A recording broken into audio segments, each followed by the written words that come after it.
দুই বিদেশি তরুণী গন্তব্যে যাওয়ার জন্য একটি অটো ভাড়া করেন। অটোতে ওঠার পরপরই আনন্দে আত্মহারা হয়ে পড়েন অটোচালক। বিদেশি যাত্রী তার অটোতে উঠেছে, এ যেন তার জীবনের এক বিশেষ মুহূর্ত। সেই আনন্দই ধরে রাখতে না পেরে তিনি বন্ধুকে কল করে বসেন।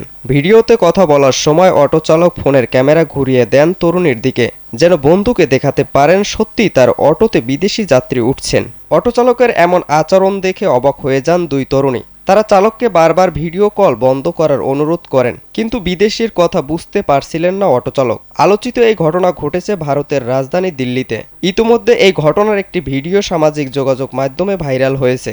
ভিডিওতে দেখা যায় অটোচালক হাসি মুখে তার বন্ধুকে কল দেন এবং ফোনের ক্যামেরা ঘুরিয়ে দেন তরুণীর দিকে, যেন বন্ধুকে দেখাতে পারেন সত্যি তার অটোতে বিদেশি যাত্রী উঠছেন। কিন্তু এ সময় অবাক হয়ে পড়েন ওই দুই তরুণী। তাদের মধ্যে একজন অনুরোধ করেন ভিডিও কল বন্ধ করতে, কিন্তু তরুণীর ভাষার সমস্যার কারণে অটোচালক সম্ভবত বিষয়টি বুঝতে পারেননি। পরে ওই তরুণী ঘটনাটির ভিডিও করে নিজের ইনস্টাগ্রাম অ্যাকাউন্টে শেয়ার করেন।